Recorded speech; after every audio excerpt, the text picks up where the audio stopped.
একজন প্রকৃত বন্ধু 10,000 আত্মীয় সমান হয়ে থাকে, কথাটা কি সত্য? হ্যাঁ হয়তো, কারণ একজন প্রকৃত বন্ধুই পারে তার দুঃখটা শেয়ার করে নিতে, বিপদে আপদে কাছে থাকতে। কিছু হয়নি শোনার পরেও আরে বল না কি হয়েছে, এমনটা প্রকৃত বন্ধুরাই বলে। প্রেম মানে আমি তোমাকে ছাড়া বাঁচবো না, আর বন্ধুত্ব মানে আমি থাকতে তোর কিছু হতে দিব না।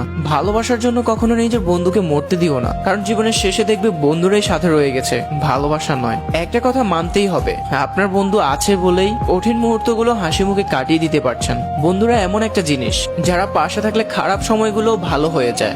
একটা সময় যখন তুমি অনেক বড় হতে থাকবে তখনই বুঝবে বন্ধুত্ব একটা আলাদা সম্পর্ক। বন্ধু হারানো সত্যি খুব কষ্টের, তারাই প্রকৃত বন্ধু যারা দুঃসময়ে পাশে থাকে। প্রকৃত বন্ধুত্বের চেয়ে মূল্যবান এই পৃথিবীতে আর কিছু হতে পারে না। বন্ধুত্বের কখনো ব্যাখ্যা হয় না। সত্যিকারের বন্ধুত্ব হচ্ছে সুস্বাস্থ্যের মতো, একবার হারিয়ে গেলে তার মূল্য বোঝা যায়। কখনো যদি পুরো পৃথিবী আপনার বিপক্ষে হয়ে যায় তখন দেখবেন আপনার প্রকৃত বন্ধুটা আপনাকে ছেড়ে যাচ্ছে না, আর এর নামই বন্ধুত্ব। আপনাদের কাছে বন্ধুত্ব কি মনে হয়, এক আত্মার দুইটি শরীর? যদি এটা মনে হয় তাহলে ইউ আর রাইট, কারণ প্রকৃত বন্ধুত্বের মধ্যে এমন একটা সম্পর্ক তৈরি হয় যেখানে দুইজনের চাওয়া পাওয়া একই রয়ে যায়। আপনি যদি কখনো অন্ধকারে হারিয়ে যান, সেখান থেকে আপনার ওই ভালো বন্ধুটা আপনাকে টেনে তুলে আনবে, আপনার খারাপ পরিস্থিতিতে আপনাকে উপরে তোলার চেষ্টা করবে। বন্ধুত্ব এমন একটা জিনিস আপনি না চাইলেও হয়তো সে বুঝতে পারে। বন্ধুত্বের মধ্যে কোনো মোহ, আবেগ, ইমোশনস এইসব কিছু থাকে না। বন্ধু হতে পারে কবিতার মতো ছোট, উপন্যাসের মতো বড়, আর এই পৃথিবীর মতো বিশালতা। সত্যিকার অর্থে তারাই এই পৃথিবীতে সুখী যাদের একজন প্রকৃত বন্ধু আছে।